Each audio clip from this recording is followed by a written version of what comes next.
जय श्री कृष्णा, राधे राधे। आज हम बात करेंगे दुनिया में 7 सुख कौन से। और बहुत लोग कहते हैं कि 7 सुख किसी को मिलते नहीं है, या किसी को 7 सुख मिल जाए तो वो राजा सम्राट के बराबर है, वो सबसे बड़ा सुखी है। तो ये 7 सुख कौन से है, आओ दुआ के साथ बोले। पहला सुख निरोगी काया, दूजा सुख हो घर में माया, तीजा सुख गुणवंती नारी, चौथा सुख संतान आज्ञाकारी, पांचवा सुख जाति समाना, छठा सुख राज में पासा, सातवां सुख वैकुंठ में वासा। ये है 7 सुख। अब इसमें एक एक का अर्थ बताते हैं। पहला सुख निरोगी काया। अगर आपके पास धन है, सब कुछ है, बंगला है, गाड़ी है, लेकिन काया निरोगी नहीं तो बेकार ही पड़ा रह जाएगा। वो सुख कुछ काम का नहीं है, बाकी सुख बेकार रह जाता। अगर पहला सुख निरोगी काया नहीं है तो सब कुछ छोड़ कर के निरोगी काया होनी जरूरी है।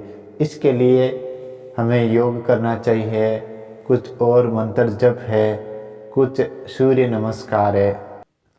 अब दूजा सुख होता घर में माया, यानी कि धन होना चाहिए, घर में मनी होना चाहिए, पैसा होना चाहिए। केवल काया तो निरोगी है, रुपये नहीं है, तो वो काया के लिए कुछ स्वादिष्ट चीज़ें खा नहीं सकता है।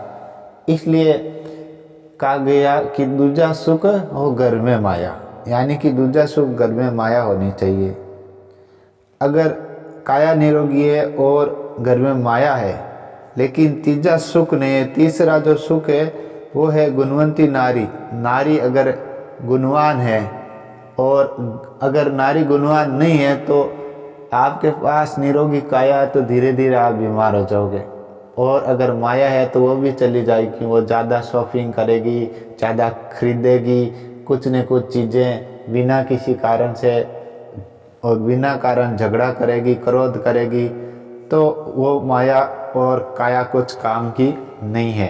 और चौथा सुख है संतान आज्ञाकारी। संतान का मतलब लड़का चाहे लड़की कोई हो, वो आज्ञाकारी होना चाहिए। अगर ये चौथा सुख नहीं है तो भी मनुष्य दुख आ जाता है। कैसे कि अगर पुत्र आज्ञाकारी नहीं तो वो गलत मार्ग चले जाएगा, और अगर लड़की आज्ञाकारी नहीं है तो वो भी गलत मार्ग चली जाएगी।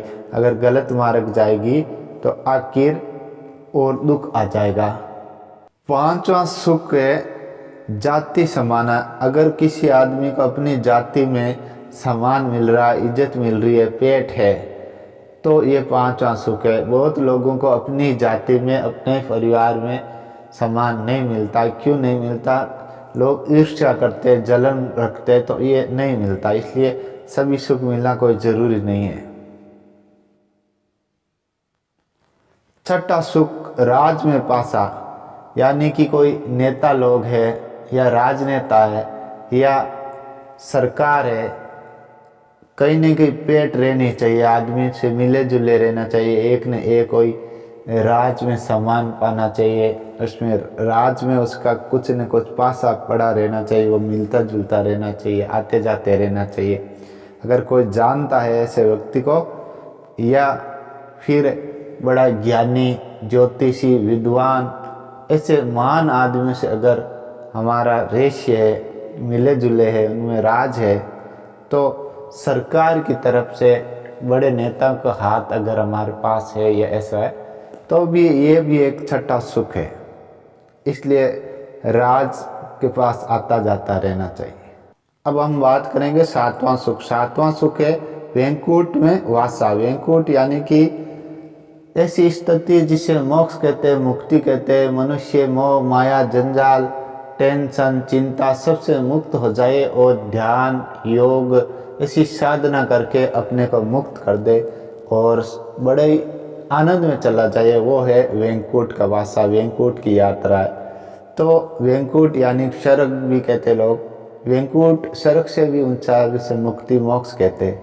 तो आज हमने ये वर्णन की 7 सुख का अगर ये 7 सुख आपके पास है या नहीं है, इसमें कितना है, कमेंट में आप लिख के बताना कि मेरे पास ये सुख है ये नहीं है।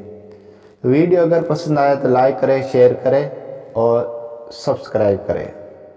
ये अकादमी योग केंद्र का भाग है। आज इतना ही।